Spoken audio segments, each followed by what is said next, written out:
Hey, what's up guys, Houston here. Look, if you're an ex-con or you have a family member that's an ex-con and you're trying to find different programs to help them and funding for them to start a business, well then this video should be able to help you.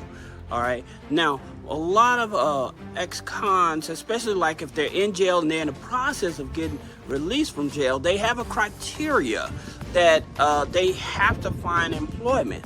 This is the reason I tell people that have family members in prison that's about to be released, reach out to us, let us help you set up a company for them, and then you hire them into the company. That way that can help them meet their requirements for their probation. Okay, so that way, because it's hard when you get out of jail and stuff like that to find a job, because people don't want to help you, right? But if you have a family member, they can help set up your company and stuff like that. Especially if you have an idea, you want to start a business stuff, we can help set up the business under your, we can even set it up under your name and stuff, and you can still have control of the business and stuff, but it will help you position yourself to be able to get access to business funding and stuff. And these are some of the programs that may be able to help. Now, also, for you all that are ex-cons, or you have family members that are ex-cons that need help, you have websites like helpforfelons.org. You have Defy Ventures. You have Project Remade. It's through Stanford Law University and stuff like that.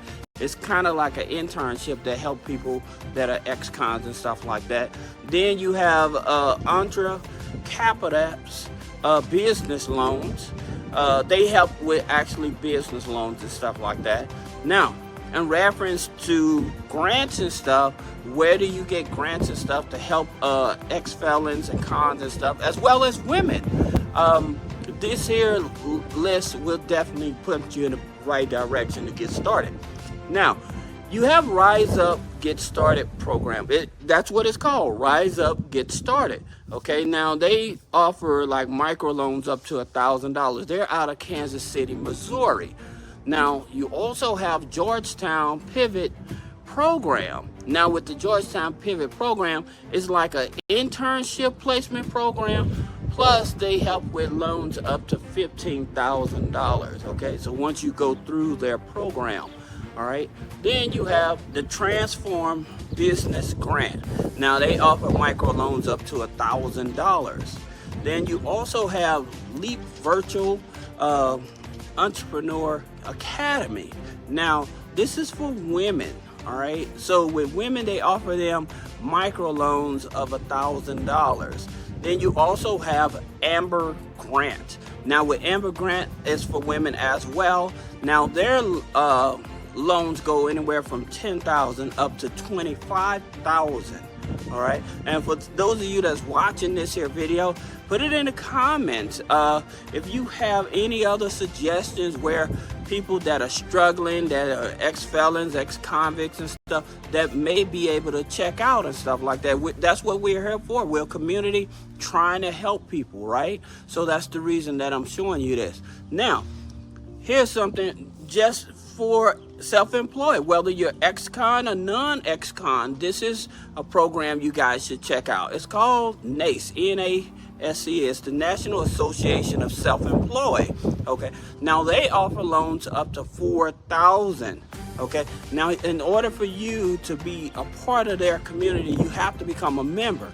All right, but they do offer business loans up to $4,000 for self-employed. Those are some of your best ones. Now, one of the things I would tell you, I've worked with a lot of, I've had the privilege to work with a lot of ex-cons and felons and stuff like that. And one of the bigger things is in terms of rebuilding the credit and stuff. Now, for those of you that have been incarcerated for 4+ years, you would probably notice that you have a dead file. Okay, and now what that means is that, like, you don't have no credit on it. But here's the thing about it. You can add like one trade line and get an 850 credit score. However, because the credit file is still so thin, you still won't be able to get any funding. All right, so that's the reason I tell you, you have to really build up the file. Now, some of you guys that may have been incarcerated and stuff, and you came home and you tried to get access to your credit file, and maybe somebody used your social and created it and called it a CPN and sold it off. Okay, so you would have to challenge that. All right, now also in terms of accounts that are on your credit file, here's the thing about it. If you're an ex-con and you come home and you try to get access to your credit file and they're saying, well, you owe these accounts, and you know you've been away or whatever, what you would have to do, you would have to actually get a police report. Not only a police report, you would have to get an identity theft report from the Federal Trade Commission, the Federal Trade Commission website. All right, and then you take that along with the police report and you send that in to the credit bureaus, okay? And you can also send in your paperwork to let them know that, hey, I was incarcerated at this time. These accounts are not mine, okay? And that way you can get those accounts removed, because I know a lot of people figure that, well, I've been in jail, my credit is shot or whatever, and that may not even been the case. Also, one thing, like when I first moved to California and stuff, what I started doing with ex-felons and stuff like that, they call it the compromise packet. And what it is basically where when you was incarcerated, they were still charging you child support. Well, there's an actual program that would, because you was incarcerated or whatever, what it would do, it will exempt your child support that from the time period you was incarcerated, right? But it also allows them to reinstate your driver's license. So I don't know if that program is in every state. I know it's in California, but it's called the compromise. So all of your back child support that happened while you was incarcerated, they'll excuse that so you can get your driver's license. So for those of you that are felons that may have been responsible for child support, but you couldn't pay child support because you was incarcerated, see if they have those type of programs in your community. All right.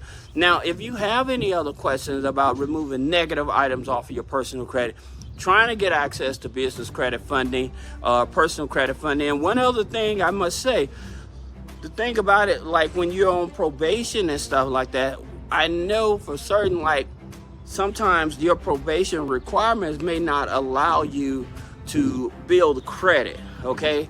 So just so that you won't get yourself in trouble, you need to make sure that you know your actual rights while you're on probation as an ex-con or ex-felon, all right? But again, if you have any questions about business credit funding, personal credit funding, click the link in the description. Schedule a one-on-one consultation. Thank you.